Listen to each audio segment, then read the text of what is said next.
European remote sensing ഉപഗ്രഹമായ ERS-2 ഭ്രമണപഥത്തിൽ നിന്ന് താഴെ ഭൂമിയിലേക്ക് പതിച്ചുകൊണ്ടിരിക്കുന്നതിന്റെ ഫോട്ടോഗ്രാഫുകളാണിത്. 5057 പൗണ്ട് ഭാരമുള്ള ഉപഗ്രഹം കത്തി ഭൂമിയിലെത്തുമ്പോൾ അതിന്റെ ഏറ്റവും വലിയ ഭാഗത്തിന് ഏതാണ്ട് 52 കിലോ ഭാരമുണ്ടാകുമെന്ന് വിയോൺ റിപ്പോർട്ട് ചെയ്യുന്നു. UK ബഹിരാകാശ ഏജൻസിക്ക് വേണ്ടി ഓസ്ട്രേലിയൻ കമ്പനിയായ HEO ആണ് മറ്റ് ഉപഗ്രഹങ്ങളിലെ ക്യാമറകൾ വഴി ഈ ചിത്രങ്ങൾ പകർത്തിയത്.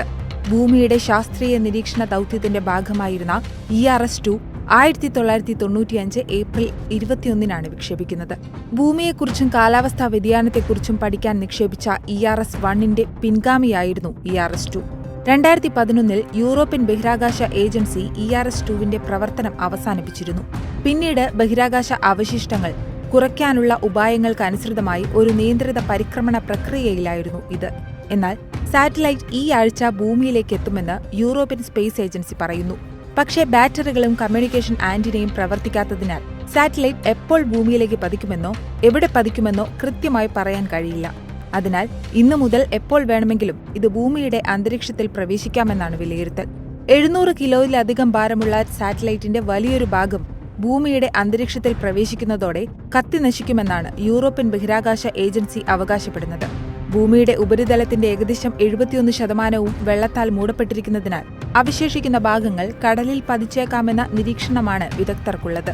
ഇതിനിടയിലും സാറ്റലൈറ്റ് ഭൂമിയിൽ പതിക്കുമ്പോൾ അപകടമുണ്ടാകുവാൻ ഇടയില്ലേ എന്ന ചോദ്യത്തിന് 1 ബില്യണിൽ ഒരാൾക്ക് അങ്ങനെ അപകടമുണ്ടാകുവാൻ സാധ്യതയുള്ളൂവെന്നും ഇവർ കൂട്ടിച്ചേർക്കുന്നു.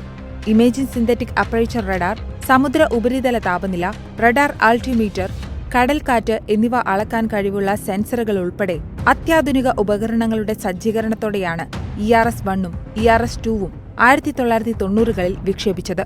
അന്തരീക്ഷ ഓസോൺ അളക്കുന്നതിനുള്ള ഒരു സെൻസർ ERS-2വിൽ അധികമായി ഉണ്ടായിരുന്നു. മാത്രമല്ല, പാരിസ്ഥിതിക പ്രശ്നങ്ങൾ നിരീക്ഷിക്കുന്നതിലും രേഖപ്പെടുത്തുന്നതിലും ERS-2 നിർണായക പങ്ക് വഹിച്ചിട്ടുണ്ട്. സമുദ്രനിരപ്പിലുണ്ടാകുന്ന മാറ്റത്തെക്കുറിച്ചും കരയുടെ ഉപരിതലത്തിലെ മാറ്റങ്ങളെക്കുറിച്ചുമെല്ലാം കൃത്യമായ വിവരങ്ങൾ ഈ സാറ്റലൈറ്റ് നൽകിയിട്ടുണ്ട്.